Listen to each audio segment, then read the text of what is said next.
Aaron Brooks dropped an absolute heartbreaker in the 86 kilo semifinals at the Paris Olympics. And because of that, some people are trying to argue that Brooks did not belong on the Olympic stage.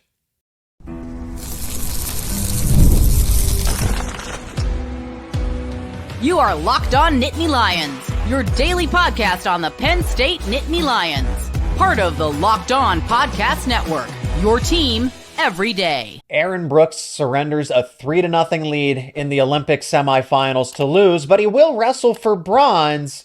What does that matchup look like, as it's going to be against a familiar foe? Just what happened? How did Brooks get to this point? This is Locked On Nittany Lions. I'm your host, Zach Seyko, and thanks so much for making us your first listen and watch every single day. We are free and available wherever you get your podcasts, including YouTube. Joe Smeltzer is back, Nittany Sports Now beat reporter for Penn State football, men's basketball, and in this case, wrestling. Today's episode is brought to you by FanDuel. Make every moment more as the playoffs wind down. The sports stop sporting like we want them to, but this summer FanDuel is hooking up all of its customers with a boost or a bonus daily. That's right, there's something for everyone every day all summer long. Visit FanDuel.com to get started. 4-3 finish in that semifinal matchup against Ramazanov of Bulgaria. And after Brooks had two previous matches in 1 hour at 5:30 and 6:45 roughly a.m. Eastern time in the United States, knocked off the top seed out of Kazakhstan to get there. And then Tech followed his way through the quarterfinals. And Joe, he had a 3-0 lead against Ramazanov of Bulgaria, which is disappointing. And that takedown came in the final 10 seconds. So Brooks had the lead, just needed to hold on for 10 seconds, but couldn't finish it.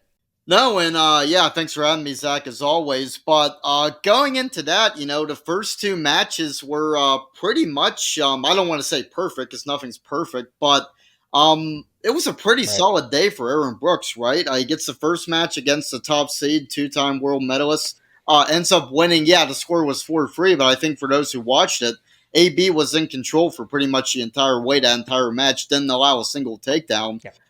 Then the second match against a guy who beat him years ago, I think at the 2018 World Juniors, I want to say. He ends up just absolutely dominating, winning by technical superiority. And then you get to the Ramazanov match, 3-0 at the first intermission, looking pretty good, looking like we're going to get that Aaron Brooks, Hassan Yazdani dream match. Might be a bit of a stretch, but I think this was the matchup everybody was talking about at 86 kg, with Yazdani being really one of the more decorated freestyle wrestlers of all time. Olympic gold medalist, Olympic silver medalist, three-time world champ, seven-time world medalist, getting up in his 30s. Who knows if this is his last Olympics or not, versus the up-and-comer in Aaron Brooks, who's really put himself early on the freestyle scene by beating David Taylor twice at the trials. But we don't end up getting that match. We almost get it. It's a game of inches, and it's going to be really interesting to see how Aaron Brooks responds. He's got to wrestle again in about 16 hours or so as of this recording. So he hasn't really lost too often in his career, and we'll see what his response is, because he hasn't really had to go out there after getting beat, let alone on a stage such as the Olympics. Let's address the controversial takes on this one. There was an interesting post on X that said Aaron Brooks was not the best wrestler for the United States at 86 kilos, and that he was trained to essentially just beat David Taylor. And that, sure, he was good, and obviously he was good enough to get to the Olympic stage, but the point being is that Aaron Brooks was not the best one available to win gold for the United States at 86 kilos. That's hard for me to agree with, Joe. I can see it because hindsight's 2020. Again, he had it wasn't a struggle to beat David Taylor, right? I think he handled him pretty convincingly. But you just don't accidentally get to the Olympics. So to say that, he wasn't the best option to represent the United States at 86 kilos is a tough stretch for me. What I will say is that it's tough for me to envision that he would have beat Yazdani in a hypothetical gold medal match. I feel like Yazdani is just on a different playing field. He's been doing this for a longer time than Aaron Brooks. He has the experience. And I think the deck was just naturally stacked against Aaron Brooks. You know, going through the prelims, wrestling two Olympians in 1 hour, Joe, to start the day, and then going up against another one of the best in the world at 86 kilos and losing by 1 point, right? That's the margin of error here. So to argue that, oh, the only reason that Aaron Brooks is here is because he beat David Taylor, I think is completely ludicrous.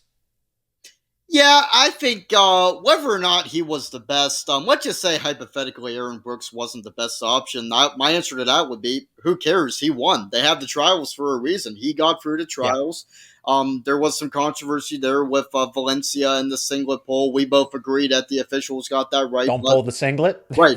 Don't break the rules. Yeah, not everybody agreed with that, but still, he beat Valencia to get to David Taylor, and you have kind of the same type of deal with Mason Paris when he qualified at 120 kilos. People were saying, well, he only qualified because Gable Steveson decided to go to WWE. It's, well, okay, Gable Steveson probably qualifies if he wrestles, but he didn't wrestle at the trials. And I saw one person ask if there should be a wrestle-off between Mason Paris and Gable Steveson. It's like, no, but Gable had a chance to continue his freestyle career after winning gold in Tokyo, and he decided to take another path, and that path has led him to the NFL, and we'll see how that goes. But yeah, Mason Paris deserved to be there because he did his job at the trials. Same thing with Aaron Brooks. I will say that wrestling, the way Aaron Brooks looked against David Taylor,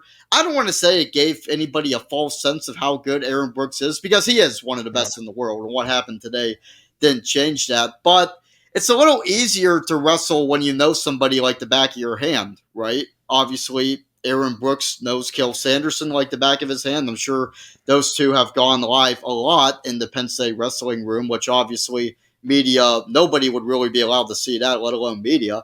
And who was the guy that David Taylor pretty much patterned his entire wrestling career after? Kel Sanderson. So I think Brooks had an advantage in going against David Taylor for that, and also because you have a 23-year-old against a 33-year-old. The 23-year-old had just been wrestling a full college season. David Taylor hadn't been. So I think the conditioning was a bit of a factor there too. So, but yeah, anybody who tries to discredit Aaron Brooks being at the Olympics in Paris, I don't know why I blinked on the host city for a second, but anybody who tries to discredit that, that's just, I think, a pointless exercise, because they have the Olympic trials for a reason, and Aaron Brooks was the best man at 86 kg in those Olympic trials. He only lost 4-3 again. Razor thin margin for error. Brooks was leading 3-0. He was leading 3-2 in the final 10 seconds and then ended up surrendering the takedown. But that was not the turning point for Aaron Brooks to lose that match against Ramazanov. We'll talk about that, how he projects against a familiar foe as he does wrestle for bronze. That's all coming up next here on a wrestling edition of Locked On Nittany Lions.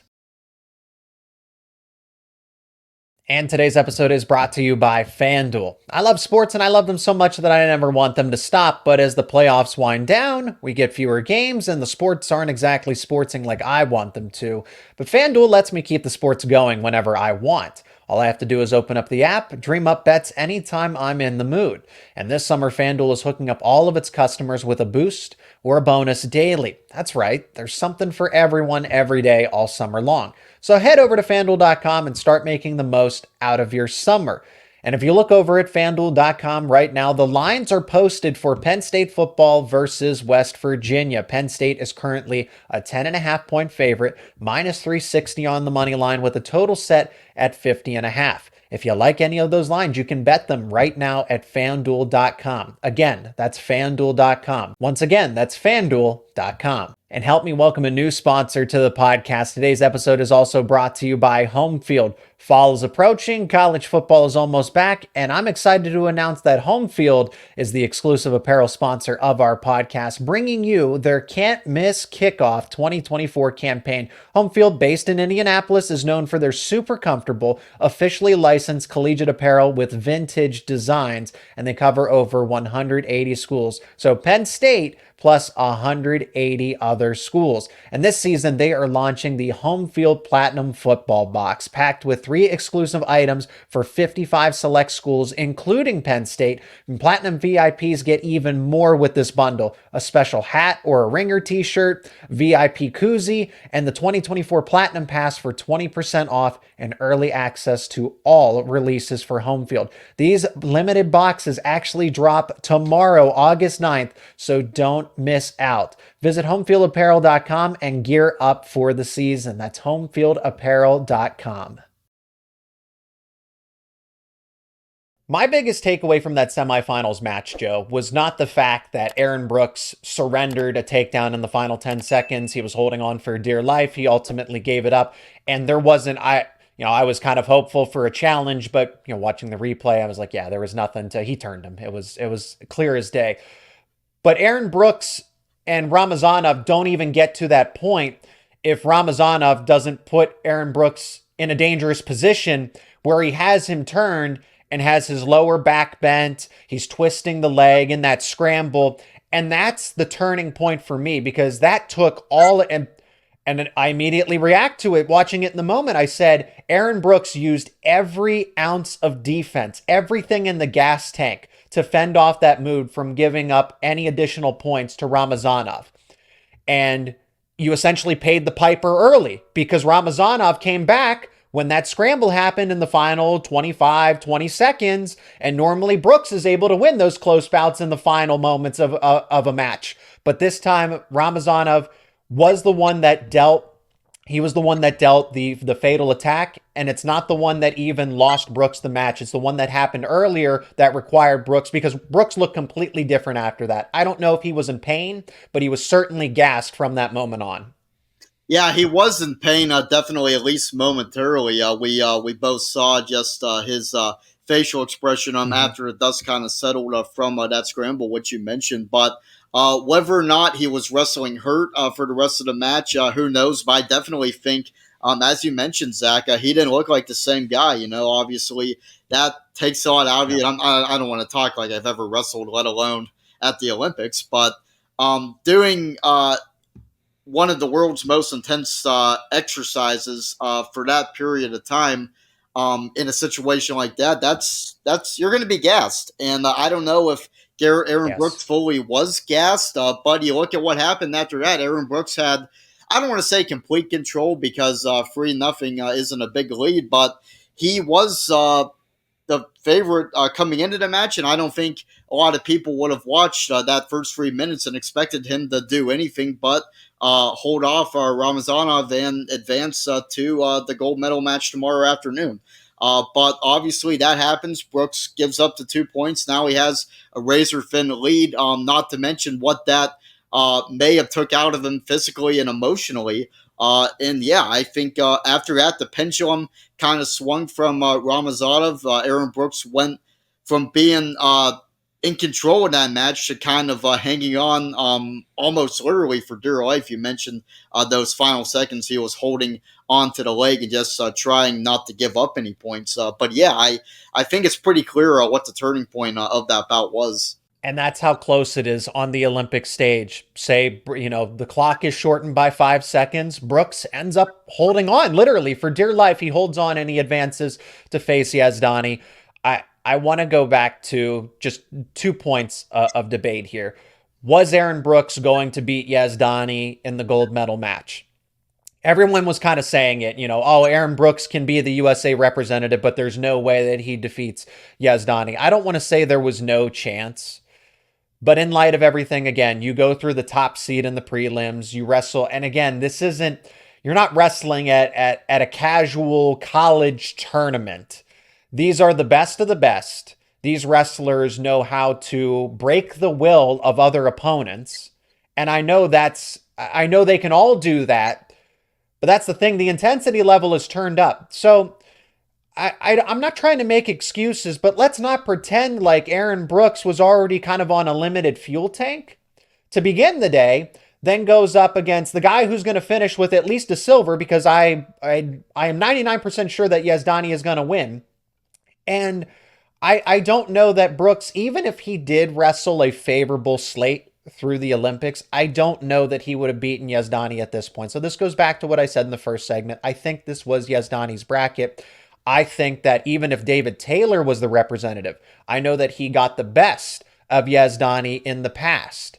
However, just watching Yazdani in the few bouts just to try to get a better understanding, to see him live in real time more so recently rather than just some highlights from the past. He just looks faster.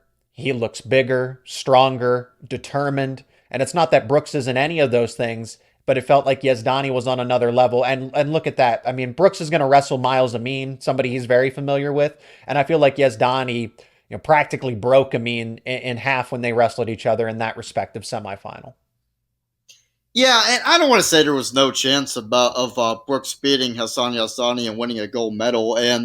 But I will say a lot of people, when arguing for Aaron Brooks winning that matchup, would point to Aaron Brooks being the man that beat the man, right? He beat David Taylor twice. David Taylor had Hassan Yazdani's number for whatever reason, and that's not to discredit David Taylor, but nobody should have Hassan Yazdani's number. But David Taylor went 5-1 against that guy, which is pretty crazy, including the 2020 gold medal match in Tokyo. But kind of comparing situations, 4 years ago, well, it was 3 years ago, but last Olympics, David Taylor was 30 years old. He had already won a world championship. He had been on the freestyle stage for several years. He wasn't a guy that was just coming out of college. Aaron Brooks was just coming out of college. And while I think that can definitely be an advantage, and was an advantage for him at the Olympic trials with, being younger, being conditioned, having to stay in shape to wrestle a full college season, the experience factor or lack thereof in Aaron Brooks' case,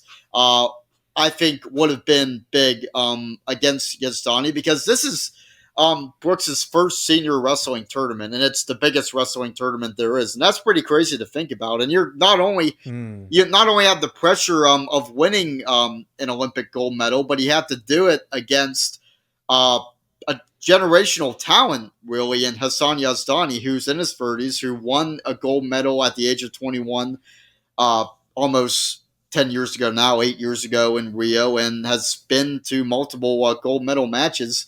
That factor, but combined with the fact that Hassan Yazdani is pretty much insane on the mat, Aaron Brooks, he would have been the underdog for sure. He would have been up against it. Never say never, obviously, but I wouldn't have felt great about Aaron Brooks' chances to beat Hassan Yazdani, because I don't really feel good about anybody's chances to beat that guy in this Olympics. I think that's the gold medal is his to lose. Now, remember, Brooks did win the U23 World Championships just a year ago in 2023. So Brooks is proven. Again, this isn't by luck. He deserved to be there. So those takes that, naturally he is going to be more familiar with David Taylor, because they wrestle they were wrestling for the same coach, for the same club. Both of the wrestlers knew each other like the back of their hand.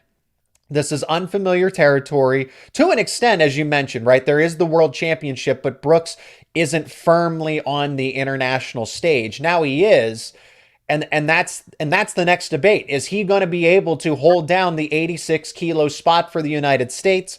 How does he, for the future, how is he going to match up against Myles Amine, somebody that he is quite familiar with after wrestling him multiple times in the college scene? We'll discuss that in our final segment coming up next here on Locked On Nittany Lions. Today's episode is also brought to you by Gametime. It's still summertime, and that means it's a great time to pick up some Major League Baseball tickets. Gametime is the authorized ticket marketplace for Major League Baseball, and I personally use the Gametime app when I'm trying to get MLB tickets. And the reason that is because Gametime makes it faster and easier to get MLB tickets. And get this, prices on the Gametime app actually go down as it gets closer to first pitch. So you get those last minute deals. You can actually save up to 60% off of last minute tickets for not only MLB games, but sports, concerts, comedy, theater, and so much more. You also have exclusive in-app flash deals, zone deals, where you can get select seats at another discount ahead of a game or an event. And there's no surprise fees at checkout. With all-in pricing, you know exactly what you're going to pay up front. And probably my favorite feature, especially if you haven't been to a venue or a stadium before, the seat views. You get a panoramic seat view of the venue before you get there and before you pick your seats. So take the guesswork out of buying tickets with Gametime. Download the Gametime app, create an account, and use promo code LOCKEDONCollege for $20 off your first purchase. Terms apply. Again, create that account and use promo code LOCKEDONCollege for $20 off your first purchase. Download Gametime today. Last minute tickets, lowest price guaranteed. Joe, let's look towards the future and then come back to the present, because in less than 24 hours, Brooks is going to wrestle Myles Amine. But I think everyone's more curious about, at least I am, even though Brooks is going for bronze, the debate that can Brooks hold the 86 kilo spot for the foreseeable future, because he is 24. He is only 24 years old. So that means he can go to the next Olympics and the Olympics after that. So hypothetically, right? Time and age can do different things to different people. Zahid Valencia is not going to go away. If he's interested, Carter Starachi is going to, if he's interested. If he goes the MMA route and if he kind of goes the Gable Steveson route of being the entertainer, going into different types of combat, then Carter Starachi's not in this conversation, kind of like Gable Stevenson's not in this conversation because now he's gone the NFL route, right? But Aaron Brooks' only legitimate competition at this point in time is Zahid Valencia for those world championship appearances, right? Going through the US Open to get to Worlds and then eventually the Olympics in another 4 years. So unless Carter Starachi figuratively throws his hat in this ring, it's really just a two-man battle for the 86 kilo spot between Brooks and Valencia. And it's a good one. And I feel like on any given day, one of those guys could win. You saw how close it was, but I still lean Brooks because Brooks has defeated Valencia the past 2 times now. Yeah, and I think Aaron Brooks, this is his spot to lose on the U.S. World Team. It's not a given because, like you mentioned, right, and we mentioned a few times throughout the show, is it was a singlet poll, right? It was a legitimate single poll. Yeah. We both believe. Some say it wasn't, but whichever, or it was that close. Just like Aaron Brooks was that close to advancing to the gold medal match, he was also that close to not making it to Paris at all, because Zahid Valencia was in control for most of that match, but Brooks had a late comeback that was cemented, albeit in rather anticlimactic fashion, but still kind of cemented by that singlet tug, and it really shows how fast things can change in wrestling. But yeah, just looking 4 years down the line, Zahid Valencia is going to be 31. That is not young in wrestlers' years. Obviously, it's not impossible to win gold at that stage or make it to the Olympics at that stage. David Taylor was 30 years old when he won his gold medal. In fact, David Taylor didn't win the world championship, which he ended up winning free. He didn't win this first until he was 28. But still, you think Aaron Brooks is going to be 28 by the next Olympics, and he would, as far as that goes, most likely have the advantage there. But yeah, nothing is a given, with wrestling. Jane Cox, who we both saw what ended up being his last match at the Olympic trials, he was only 29 years old, and he hung it up, which is pretty crazy to think. I'm only 26. I'm not close to retiring from anything, but it really is a young man's sport, and the Olympics aren't something that come around every 4 years. The World Championships are, but still, the shelf life for a wrestler, maybe it's long. Jordan Burroughs was still trying to get to the Olympics at 35. Maybe it's not so long. Right. People have retired in their 20s. And it's a somewhat frequent occurrence in wrestling. So, but as far as the future goes, I agree that it is a two-man race, more or less, between Brooks and Valencia. You have Trent Hidlay there, too. I don't want to count him out, but Brooks has had great success against him, both in the freestyle and folk style ranks. So yeah, if Brooks can fend off Zahid Valencia, maybe somebody else comes out of nowhere in the next few years and makes a run at it. But yeah, I would say those two are the men to beat for 86 kg as far as USA goes right now. Yeah, and I'm glad you mentioned Trent Hidley. I've actually interviewed Trent Hidley before because he is local to central Pennsylvania. And Hidley is an outstanding athlete, right? He has progressed and closed the gap on some wrestlers, but as you mentioned, just not Aaron Brooks. At every stage that they've wrestled competitively, Aaron Brooks has owned him from the junior freestyles to collegiately to again when they face each other on the senior level once again. I'm sure they will meet, and Hidley just, it never seems like Hidley has gained any ground on Brooks. That's why I didn't initially mention him. I'll mention a dark horse. This is the next 3 to 4 years, right, for the next Olympic cycle, so the world championships of 25, 26, 27, right, before you get back to the 28 Olympics. A dark horse to contender to mention 3 to 4 years from now is Connor Mirasola. Connor Mirasola, who was going to be a freshman at Penn State. Brooks had not surrendered a takedown for what, a year and some change? And the first takedown he surrenders is against some 18, 19-year-old kid who's barely enrolled at Penn State at the U.S. Olympic trials. So if you want to talk about 4 to 5 years from now when Brooks is aging and getting close to 28, 29 years old, that's when I think Connor Mirasola will take over. But we're talking about a year, 2 years, 3 years time. This is Aaron Brooks's weight class until Connor Mirasola upsets him or he decides to hang up the wrestling shoes. Yeah, and I like that he mentioned that too, because going back to the Tokyo Games in the summer of 2021, yeah, Aaron Brooks had already had a national championship by that point, but I wasn't on the beat back then, so I don't really know what the whole discussion was. But I wouldn't think that a lot of people were talking about Aaron Brooks at that point being a contender for the next Olympic Games. And an even crazier point is going way back to the 2012 Olympic Games. Kyle Snyder was still, I think it was going into his junior year of high school. Who would have thought that he would have any chance of qualifying for the team on the next at the next games? But he not only qualifies, he ends up winning a gold medal while he's still going into his junior season at Ohio State. So there's a lot of guys out there down the line that could play a factor, and we'll see wherever the 2028 trials are and what that ends up leading to. But just talking about the guys we watch right now, Brooks obviously, Valencia's there too. Hidley's there, and I like that he mentioned Carter Mirasola because there's always somebody that is overlooked that's going to end up making a run at it. And I won't predict that Carter Mirasola will be on the 2028 Olympic team, but who would have predicted that Aaron Brooks would have made the Olympic team in 2021 right after David Taylor had won his gold medal? So Father Time is undefeated. Now let's scale it back to the present and quickly preview Myles Amine versus Aaron Brooks.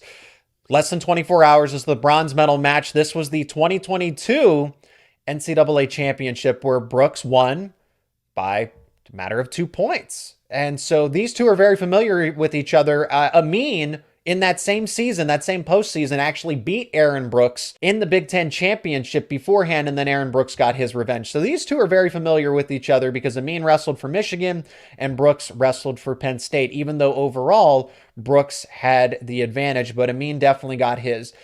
Joe, this is what I'm looking at. Two things, the physical and the mental aspect of it, because Yazdani, again, I don't know what kind of mindset Amine had going in other than an underdog, that I have nothing to lose here and everything to gain.